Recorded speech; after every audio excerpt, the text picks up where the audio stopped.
Good morning, everyone, and welcome to Sustinere's webinar on climate risks and transitioning towards climate neutral economy. My name is Els-Heile Sundqvist. I'm a partner and senior expert at Sustinere, and I will be hosting and moderating the discussion today. So today's webinar is a part of our webinar series, actually. So we have we've been doing webinars on different sustainability topics starting from June already, and all of those previous webinars you can also rewatch on our website or on LinkedIn. But today's webinar is on climate risks and planning to transition, and so what is the actual focus? So we know that private sector has a large greenhouse gas emission impact on climate change, but the environmental side of it, the impact side, is not something we will focus on today. So instead, we will actually look at the risks and opportunities to businesses that come with climate change questions and the change that is needed. So we will look at this topic on the one hand from the transition risk side, because as we know, different stakeholders, may it be then investors, business partners, clients, broader society, they are really driving the need for transition. So it is important for companies to actually understand what it means for their operations, what it means for their value chain and long-term resilience. On the other hand, we will also look at the physical risks aspects of climate change and how it affects companies' resilience from resource availability, for example, or also kind of asset management perspective. Because we know that already now climate change is costing us quite significantly. So just the extreme weather events this summer in Europe, like heat waves, droughts, and floods, they cost Europe 43 billion euros, and it's estimated that the cost will go up to 126 billion by 2029, just the ripple effects of it. So we see that it's a really significant topic and needs like a risk and resilience management from companies as well. So this is where we are focusing on today, the risk assessment and the strategic actions that can come from this.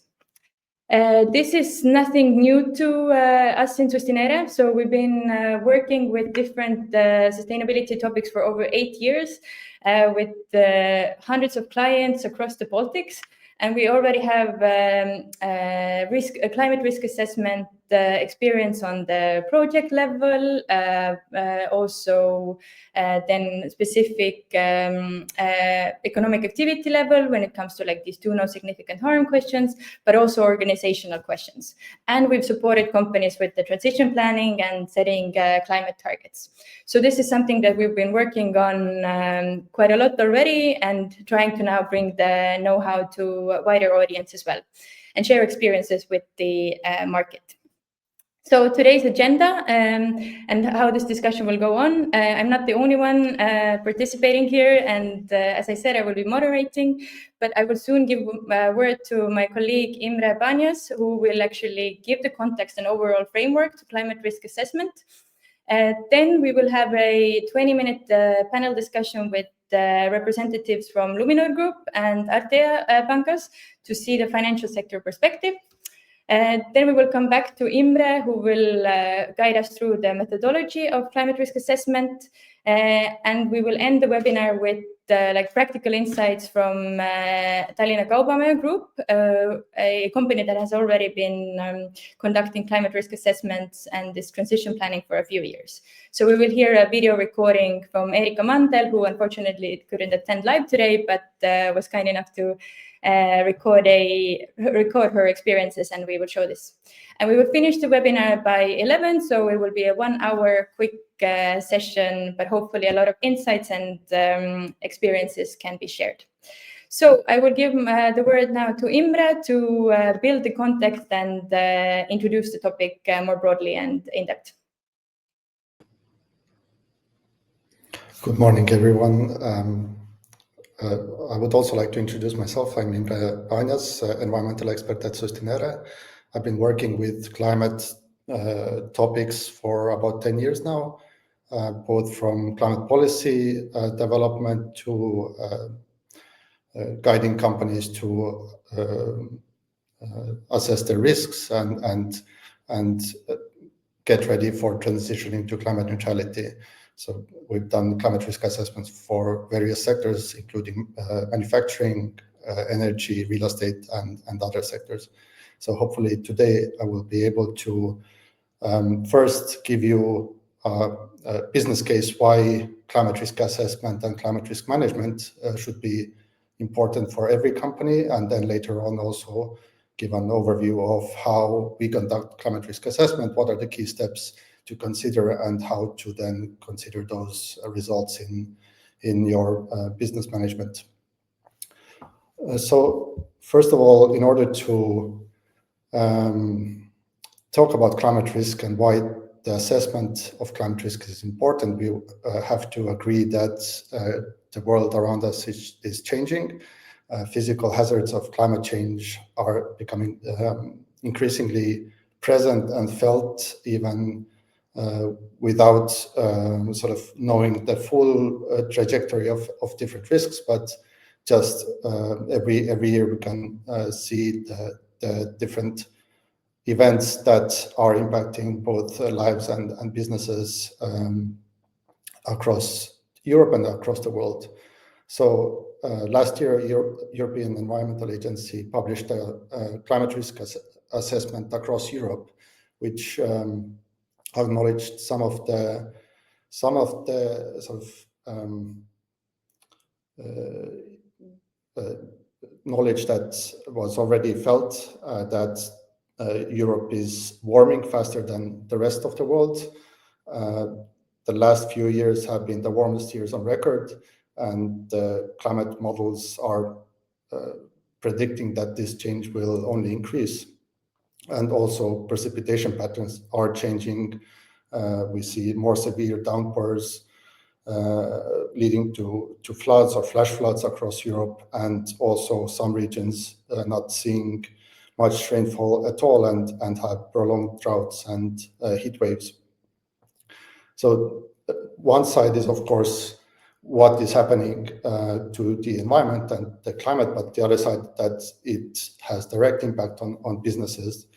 And the European Environment Agency has collected data from across the EU countries and found that in the past years, the economic loss has been quite significant. So just from between 2021 and 2024, the European Union has seen a total loss of 208 billion euros. And while this is like a EU-wide view, then Estonia, Latvia, and Lithuania also have seen quite significant losses. And out of the three countries, Lithuania has between 1980 to 2024 experienced about 2.9 billion in losses, euros in losses. So climate change is not something that's out there, but it's directly affecting both countries and companies alike. Here's another view of climate risk. So there's an organization called Germanwatch that provides every year a climate risk ranking across the world. They evaluate 198 countries, in terms of their experience and impact that they felt from climate change.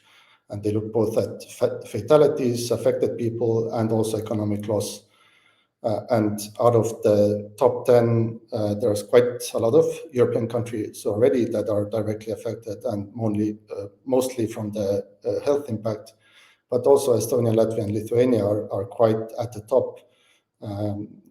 Lithuania being the 21st in the overall ranking, Estonia 24th, and then Latvia a bit lower down at 45th place. So our countries here in the Baltics are actually directly experiencing climate risks and economic losses from those risks.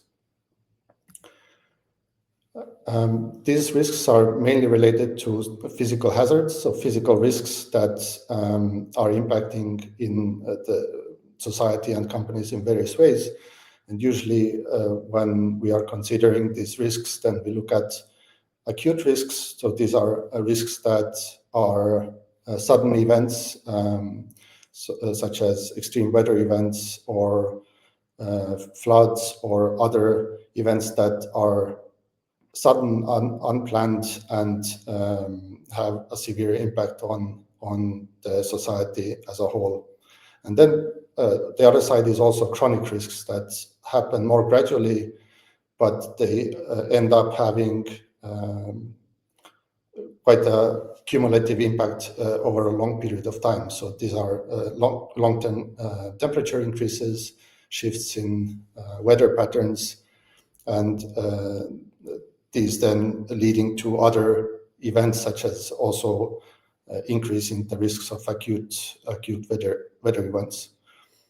If we think about the various sectors who might be impacted, then this could be agriculture sector, who feels quite increasingly that it's difficult to plan for or rely on the existing weather patterns, but also other sectors who have to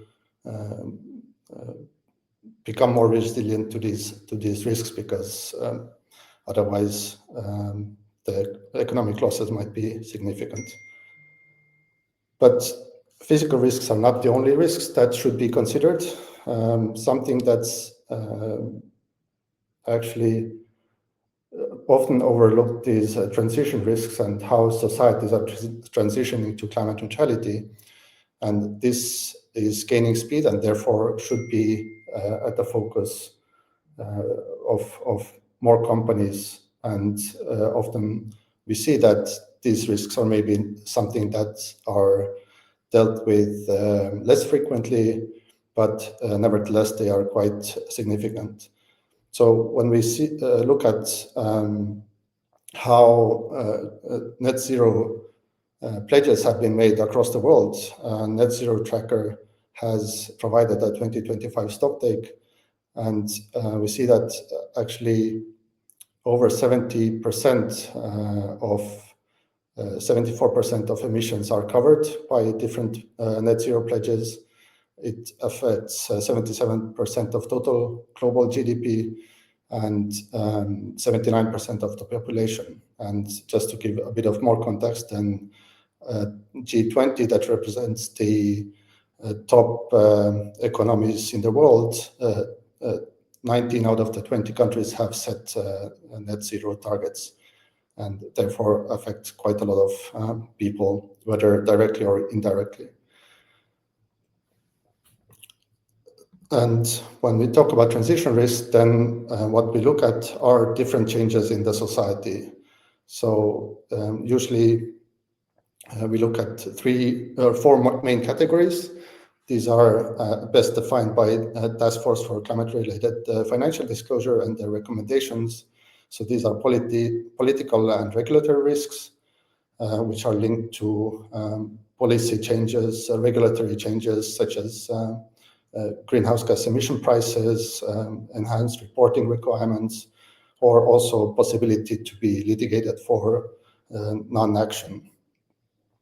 Another group of risks is technological risks.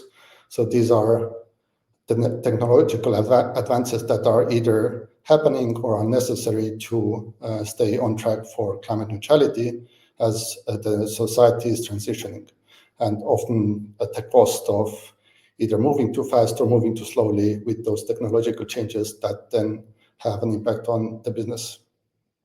Third category is market risks. So these are different market changes, shifts in market demands, and also volatility of different markets, such as, for example, energy markets. And the fourth one is reputational risks. So these are consumer preferences, stigmatization of sectors, some sectors specifically, but also stakeholder concerns that stakeholders are expecting more from the companies to be aligned with the global climate goals. So all of these are affecting companies as well. So the question becomes how these risks are connected to the businesses and what are their effects. And I found this graph from TCFD quite good in conveying that message, is that essentially all of these risks are one way or another impacting revenues, expenditures, assets, and also financing. So it comes down to the companies, how they are preparing for those risks, how they are managing those risks, what is the strategic planning of the companies to be ready for those risks when they materialize, because whether risks are mitigated or not will in the end be reflected in the cash flows, balance sheets, and so on. So it's up for the companies to be ready and be aware of various climate risks. And here I would give back to Els. Thank you, Imre, for the background and context. Let's go forward now right away with the panel discussion. So I would like to welcome on the stage with me two representatives from the financial sector. So welcome Kadri Wonder-Fontana from Luminor Group as the Group Head of Sustainability, and Indre Petrutiene from Artea Bank as a Sustainability Officer. So welcome to both of you. Hi. Hello. We already mentioned in the introduction that the cost of climate change is becoming quite significant, and also the cost of inactivity is increasing also, whether it's because of the unpredictable physical risks that the companies are facing, or also the transition risks when you're not actually investing at the right time and into the right solutions. So this clearly indicates that financial sector is interested and should be interested, but maybe you could give a little bit more context into the material elements of the climate risk for the financial sector. So Indre, let's start with you. Why is this topic very material for financial sector, and what are the crucial elements here? First of all, maybe I would like to start in general why it's important to understand and assess the climate risks. So the climate risks is important to understand as any other financial or non-financial risks at the bank. And moreover, as Imre has showed us, has introduced, the climate risks may act as the main driver for other risks within the bank, especially the credit risk. If the bank is highly focused on the industries that are highly emitting industries or energy intensive industries, so that may face a higher transition risk, that could accordingly affect even banks' strategic and business model risk, and also the reputational risk, because it really depends on how the bank's clients are going well or not, maybe with the transition risk. So it's it's not a standalone thing. It actually affects a lot of things, a lot of risks within the bank. Absolutely. So, yeah. Kadri, maybe you could elaborate a little bit on the stakeholder expectations, how this affects the focus, or what are the stakeholders actually expecting from banks when it comes to climate risk and portfolio management? Thank you, Els. Maybe just one more addition to Indre's for the previous question, because I think yes, in our internal taxonomy, ESG or climate risk is a driver of all other risk types and risks. But you also asked, what does it impact the most materially, or how it is the most material? And I think what we see is that the climate change can impact credit risk primarily, asset values, and also the whole portfolio's long-term resilience. And that's why it is material for us. Now, as to your second question, you're asking about the stakeholders. So yes, I for guess they us- are also very interested in the resilience elements. Exactly. And I think, so I would maybe first say our key stakeholders are the regulators, investors, and customers, these three groups. And especially the regulators and the investors, they expect banks to integrate climate risk into our governance, into strategy, and into risk management. And in the Baltics, this is reinforced already very heavily by EU-level regulations and also by the supervisory expectations from the European Central Bank. And we, as Luminor, we have responded to this by embedding ESG due diligence and climate risk assessments into our credit and investment processes, into our stress testing, into our materiality assessments. So it has become part of our DNA over the last years. As to So it is really an integral part of it.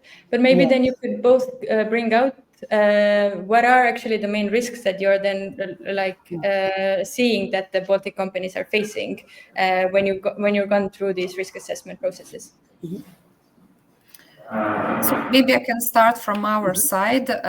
So as also Imre has introduced, we have two types of climate risks, which is transition risk and physical risk.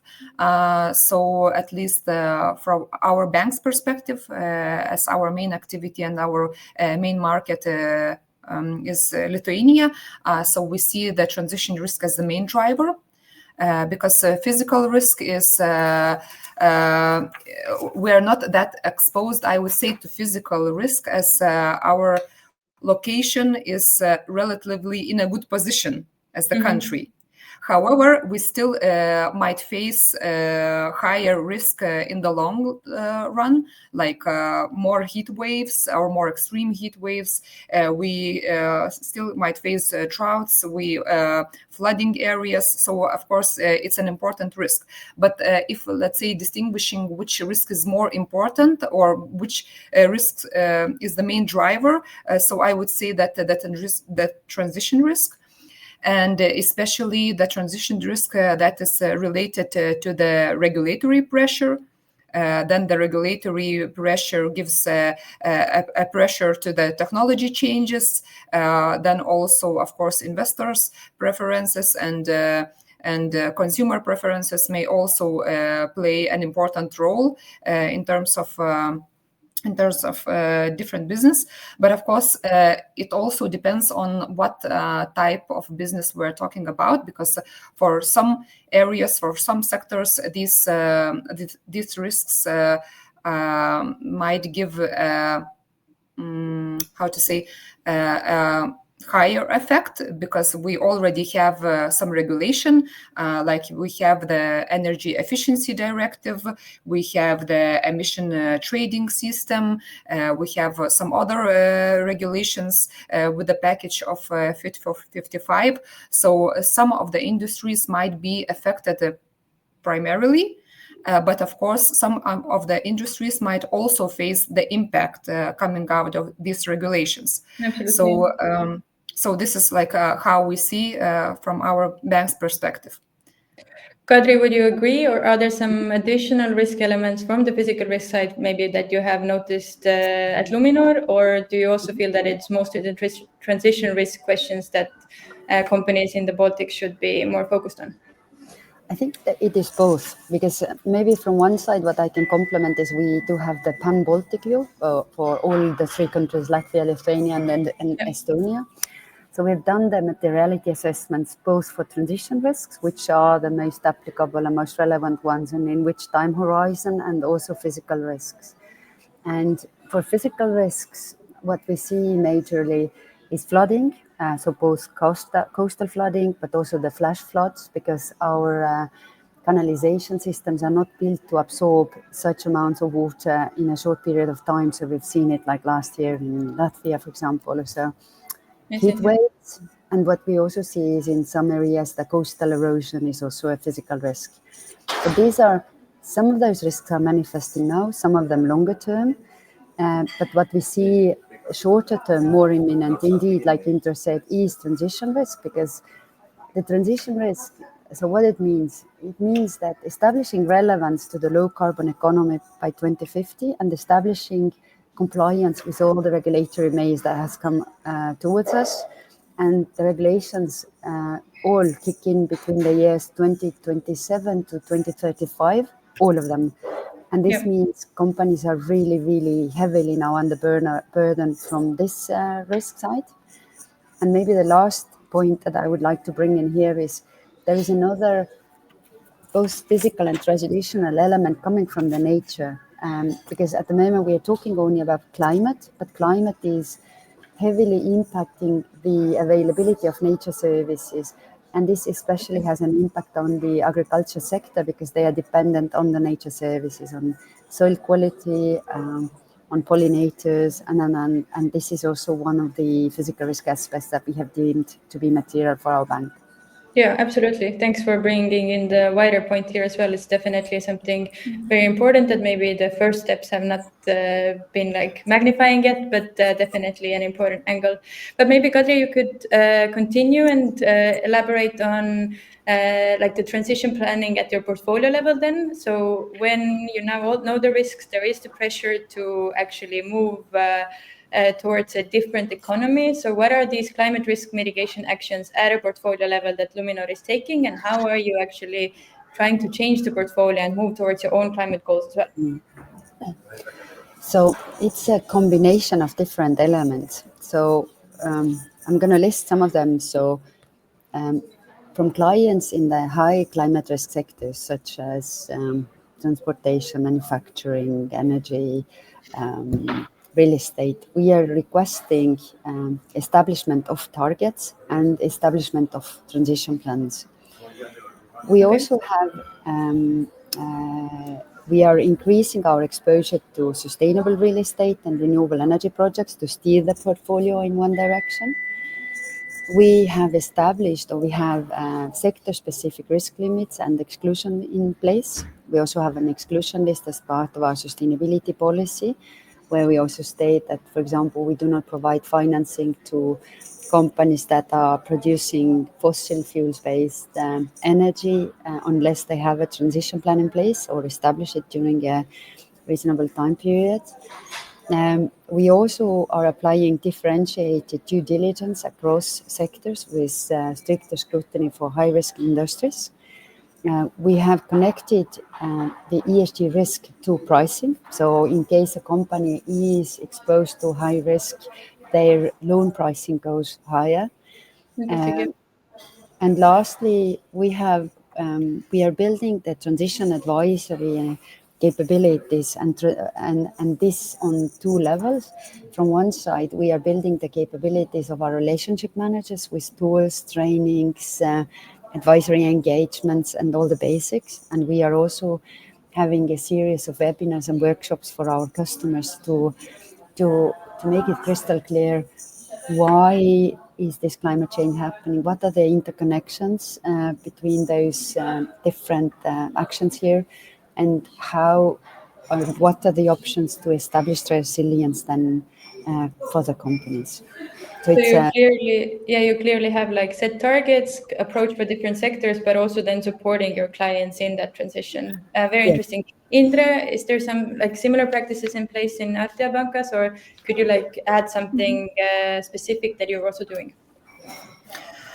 I would say that we are on the same road, but maybe not so advanced, if let's say comparing, because we have chosen, I think, the same framework for target setting as Luminor, so Science-Based Targets Initiative, but we have committed a little later. So we are in the process of building the whole framework of transition planning, but nevertheless, we have some things already in place. So for a couple of years or more. So we also apply the ESG questionnaires for our corporate clients. We also ask about their emission reduction targets, about the mitigation actions, and other questions for S and G parts as well. We also collect the GHG data, which is an essential data for our target setting and for measuring the progress of our clients. We also collect the EPC data, which is also another key data in order to have an understanding like how big is the risk in our real estate portfolios and what actions we have to take. We also have an exclusion list for quite many years, I would say, because it was mainly impacted by our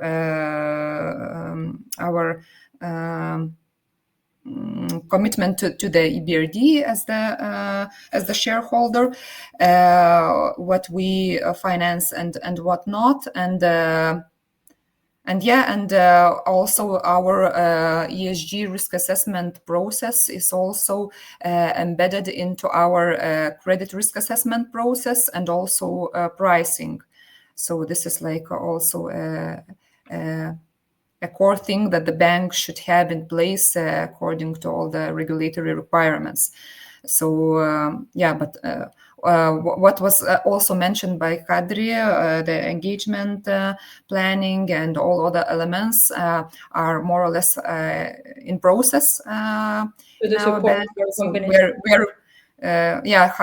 How to support the clients and our internal clients, so our managers. So we're still building the whole infrastructure for that, because it was this year when we have actually approved our climate targets. So now we're preparing all the rest, what is needed for the proper transition plan. I think it came out from both of your answers that there is, like, in a sense, the risk element for companies on not acting on this, because it will affect the pricing, and also they won't be as attractive as clients for the banking sector. But let's look at the clients, or like the companies then now who are already acting on climate risk management and like transition planning. So what type of opportunities does this actually give them, this proper risk management process, and how are the banking sector actually then rewarding it? Let's say, how are you supporting this transition, and what can they, like, what type of benefits or kind of opportunities can they expect then? Kadri, do you want to start? I think, first of all, I would say it is not, they shouldn't do it because of the banks. All the companies, first and foremost, they should ensure their resilience in a low carbon economy and this high climate physical risk scenario or future that is coming towards us. And therefore, these are the key benefits. And I think they should manifest. So in case the customers ensure that they become sustainable, transition to, I don't know, regenerative agriculture practices, or implement high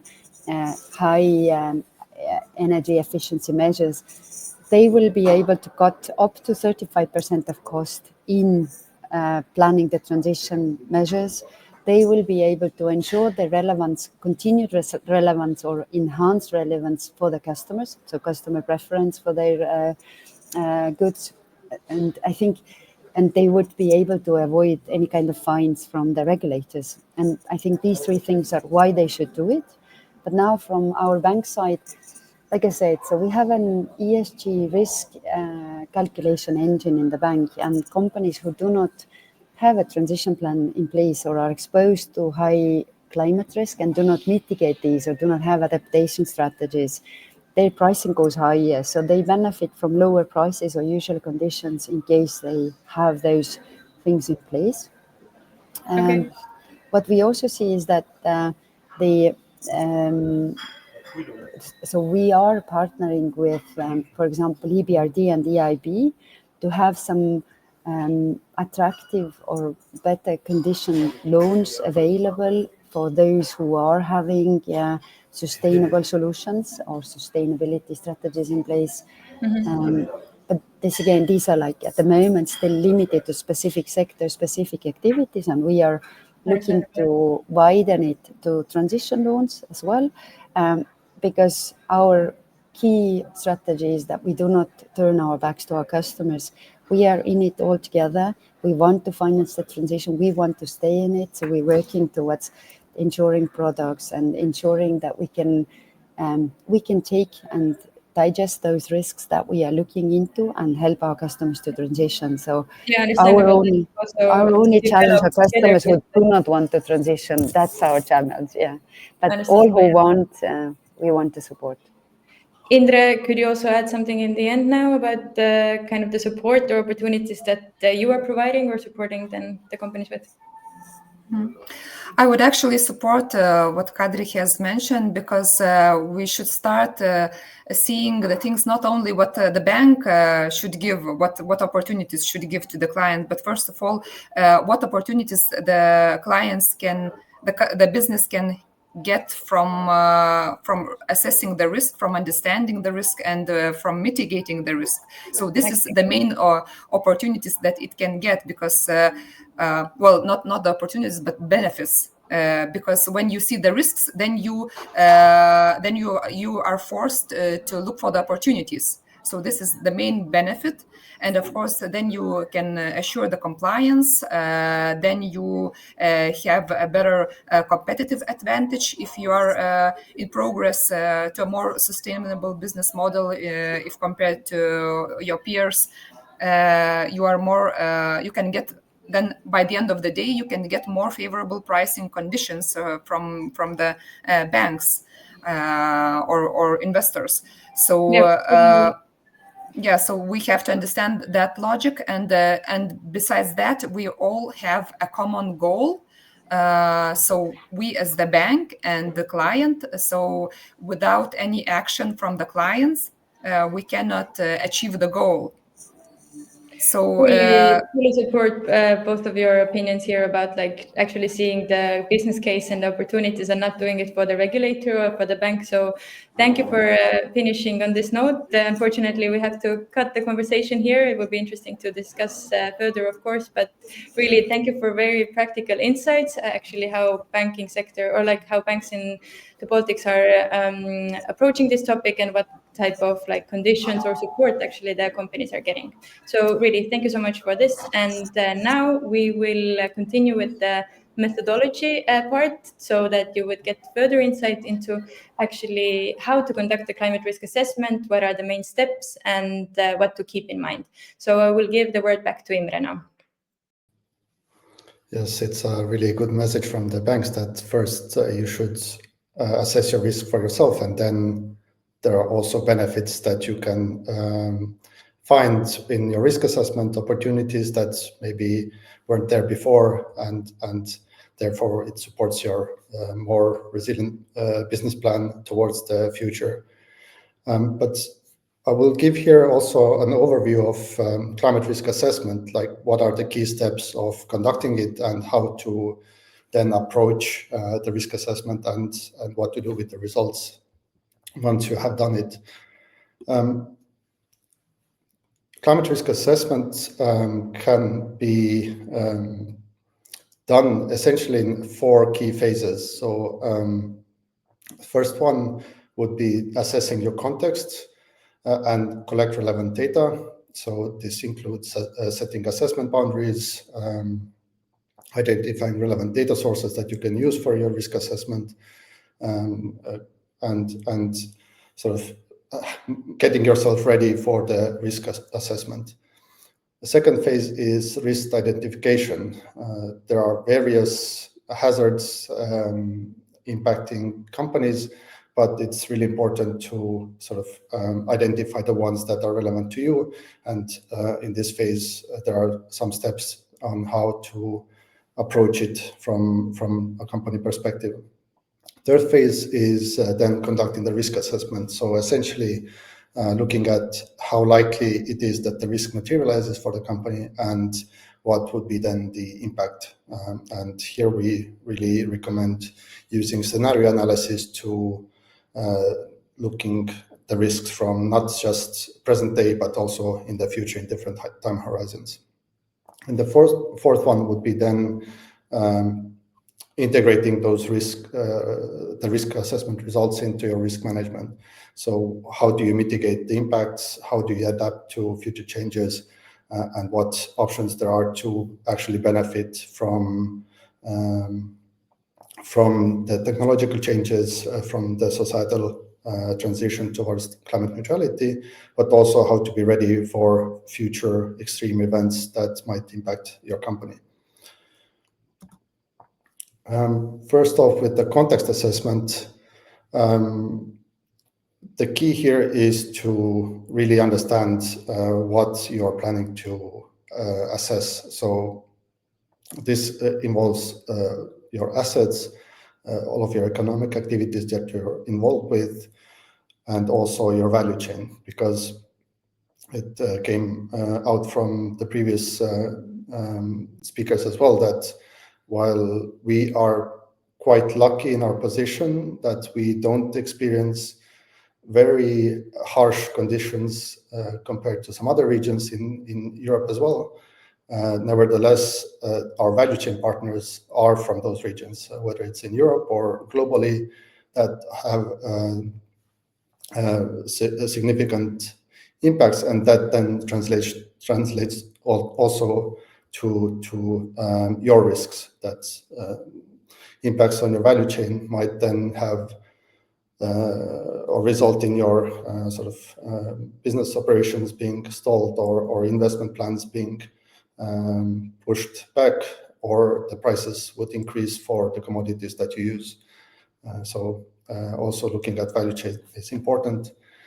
And the third point here is also looking at information of past incidents. So depending on the sector, there might be registered incidents already within your own business, but also looking at other similar companies who have maybe reported on impacts that they've already felt, and that then also informs you what kind of risks you should be looking out for or consider. And it was mentioned before that the climate risk should be done in different timescales because depending on the risk, whether it's physical risk or transition risk, the rate of materialization of the risk is very different. Here we have given some examples of what to consider as short, medium, or long-term timescale, but this really depends on your specific business conditions and which risks you are looking at. For example, physical risks, within 5 years, it's likely that not much would change like significantly. But if you look 15, 20 years, 30 years in the future, then the climate models already predict quite significant changes overall. So the short term would be essentially mitigating current risks that companies are already feeling, but looking long term ahead would allow companies to prepare for the future.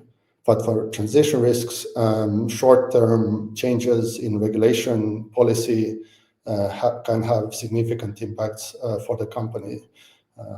For example, not so long ago, Europe decided on its 2030 targets, which came with a bunch of new regulations that impact companies, whether it's emission trading or its energy efficiency or electric vehicles or any other regulatory pressures that have an impact on the company.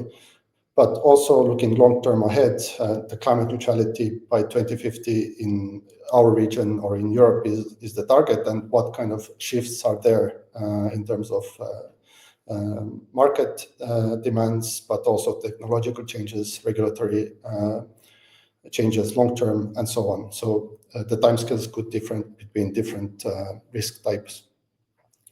And as always, it was also mentioned before by the speakers that it's important to consult both with internal and external experts and key stakeholders, because they might have insight into risk assessment, that the information that you might need in your risk assessment that you might not otherwise have. People who are dealing directly with some aspects of your operation might have information that is relevant to your overall risk assessment of the company. In terms of data collection or in terms of risk assessment as well, it's important to rely on scientific knowledge as much as possible. So it's important to consider reliable sources when you're looking for your information to start identifying relevant risks. And as much as possible, you should rely on local data sources. This can come from your government and environmental agencies, sectoral assessment, or other companies within your sectors who have done already this assessment, because this gives you like most granular information about risks and future trends. But if that's not available, then luckily in the EU, there are quite a lot of sources that are available, such as Climate Adapt, which has a portal with various climate risks already identified, and it's possible to look at country-level information, and also Copernicus system. There's the Climate Data Store, which provides climate information from different models that is very relevant for when you are building your scenarios and looking at your risks in various climate scenarios, looking into the future, what might happen. But that might not be sufficient as well. So there are international data sources as well that provide either reference scenarios to use or specific data models and information that then you can downscale to your own needs and use them in your risk assessment. So it might be IPCC for physical climate risks, or International Energy Agency, which provides energy-related information, but also Network for Greening Financial Systems, which provides quite many different climate scenarios and different variables that are very useful for considering climate risks. But on top of that, of course, information from your own operations, is it operational data, financial data, or other assessments, can also inform your risk assessment. So that's always relevant to consider. So first, to identify climate risks, what you should do is actually look at the vulnerability of the company. So this is sensitivity assessment, how sensitive your company is to various risks, looking at your assets, your operations, your services that you provide, and which areas are impacted of the risks that you are looking for. And the other one would be exposure analysis. So how exposed your assets or your value chain, your operations are. So this depends on the region or the location that you operate in. And these two elements together inform the vulnerability. So how vulnerable you are to various hazards or changes or shifts in market dynamics. And once you look through this, you end up with a short list of climate-related risks that are relevant to your company. So this allows you to filter out all other hazards that might be theoretically impacting you, but maybe not so relevant to you to consider in your risk assessment. Once you have done that, then the risk assessment itself is like process-wise, it's simple, but of course there's a lot of information that should go into it. So you essentially look at likelihood and magnitude of the impact. So in the likelihood, you should look at how likely it is that the climate risks are materializing, and look at various climate scenarios and which time perspective these are happening. And the other side would be then to look at what if those risks materialize, like what are the impacts for the company. And here it can be done either qualitatively or also quantitatively. So it could be value at risk, for example, or you look at specific parameters to assess it qualitatively, for example, reputation or impact on assets or revenues and so on. So these are various ways that you can look at your climate risks, and both are equally acceptable. You should choose the approach that makes sense to you, your specific conditions. And in the end, then once you put those results together, you get risk ratings for each of your material climate risks, and that provides you sort of a priority of climate risks that you then can look at further. Also, a few words about scenario analysis. As mentioned before, it's very useful to look at various climate scenarios when you're doing your risk assessment. And here are different sources that you can use for those risk assessment scenario analysis. The Network for a Greening Financial System, already mentioned, has quite many different scenarios to choose from, depending on your conditions. For example, hothouse world or disorderly transition scenarios. And IPCC, of course, has the different scientific climate scenarios to choose from, and how temperature changes then increase various other climate hazards and how they would impact your company in the future. And once you have done this climate risk assessment, you have your priority list and your risk ratings for your risks, then it's important to test your resilience. And when before we looked at the inherent risks of companies in terms of the climate risks, then here you should actually start with identifying measures that you have already implemented or you're planning to implement, like there's also already some kind of decision behind it, and then stress test those conditions against climate scenarios. So you would see how those climate risks that you had identified actually could impact you in the future. How resilient you are, how resilient your business strategies, how resilient your financial plans are in terms of climate change. Are these measures that you have planned enough to mitigate future risks? And the result of that, you can then incorporate into your adaptation plan. So evaluate the adaptation needs and build your adaptation plan based on the results of this resilient analysis in order to have a resilient business strategy. But here I would end with this and get back to Els. Thank you, Imre, for the overview of the methodology and some important points that you brought out there about the different elements in the assessment. We will now hear a practical insight into climate risk assessment and the process from Erika Mandel, the ESG manager of the Tallinna Kaubamaja Group, who is in the retail and wholesale industry, but also security services and real estate. So they have already done climate risk assessment for a few years, and she will explain then like the process and some of the outcomes and learnings that they get from this process. So let's hear from Erika. Good morning, Erika. Thank you for joining us at this climate risk webinar and sharing Tallinna Kaubamaja Group's experience with the climate risk assessment, since you've already done it quite a few years. So welcome to the webinar. Thank you for inviting, and happy to share our experience. I would say that you are kind of already experienced in this, since you've really done it a few years and looked at already the scenario analysis and done like a really proper climate risk assessment and also reported it in your 2024 report like fully.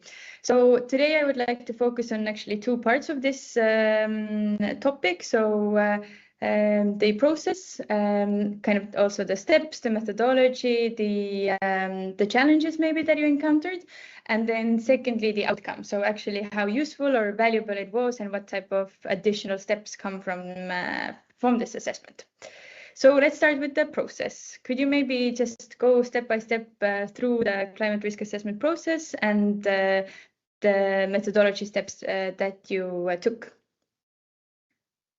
Okay, so starting from the beginning, we made a list of potential climate-related risks, both transitional and physical, in line with the TCFD framework. Then we developed a climate risk assessment table using our existing general risk framework as a base to ensure that there would be a consistency across enterprise risk management. So the template was modified to reflect the climate specific factors, including the risk type, whether it's a transitional risk or a physical, then scenarios and time horizon.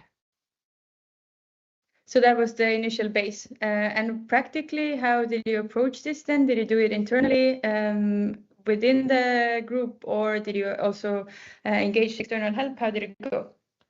So we did it internally, and we did it with each subsidiary.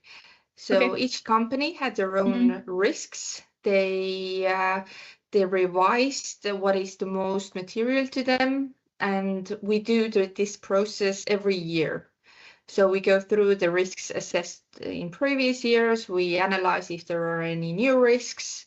And from the subsidiaries risks, we sort of make a summary in the group level. And then we can see the materiality even better in the group level.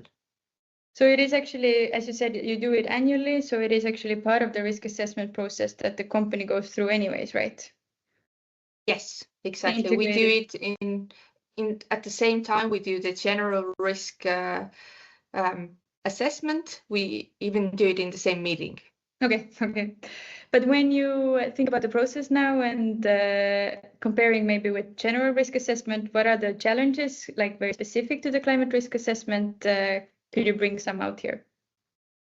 For example, the scenario analysis, we can see that it's actually not adding a lot of value because the risk likelihood increases with the temperature rise.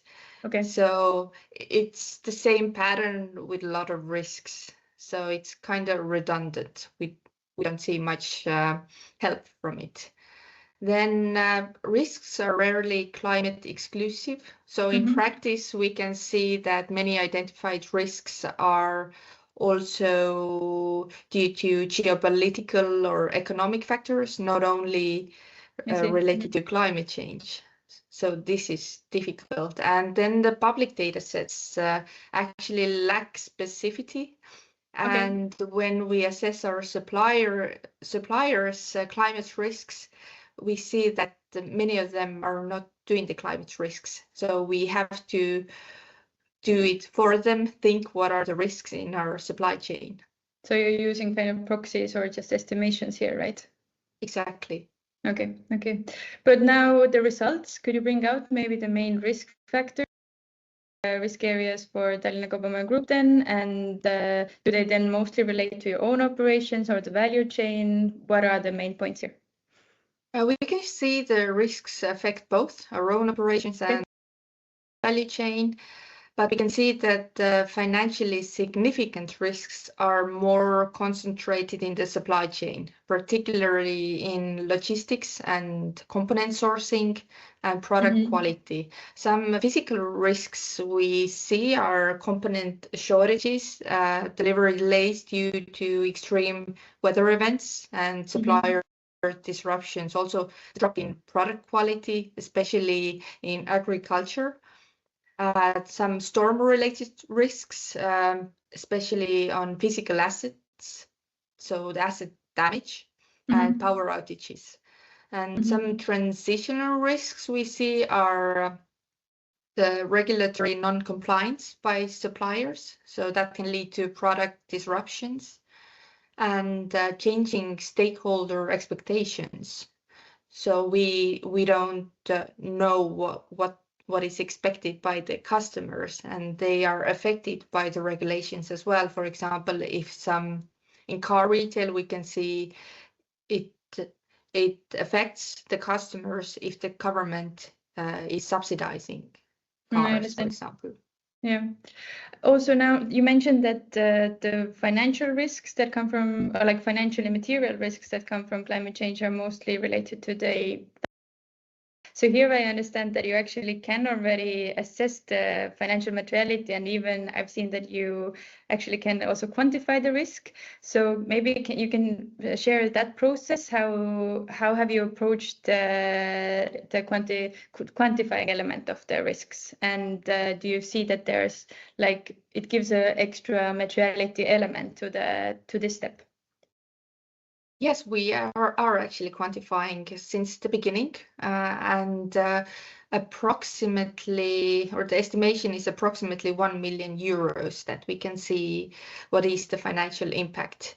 And we do it in the form of lost revenue due to product damage, for example, heat or flood related logistics disruptions, then cost increases from disrupted supply chains, or sourcing delays during extreme weather events.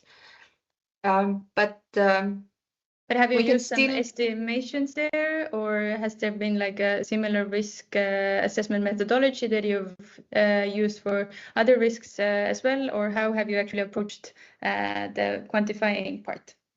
So it depends on each risk. So when we see that, for example, it's a flood-related risk, then we think about what is the damage on the products, what is the cost of that product. For example, if we need to close some buildings because of storms, or then it's the cost of lost revenue that we cannot open the building, or then the damage made on the roof, and what is left, for example, on the insurance, what is our own part to carry, because it's not covered by the insurance, it's everything. So we have to think about each risk and how it can be measured.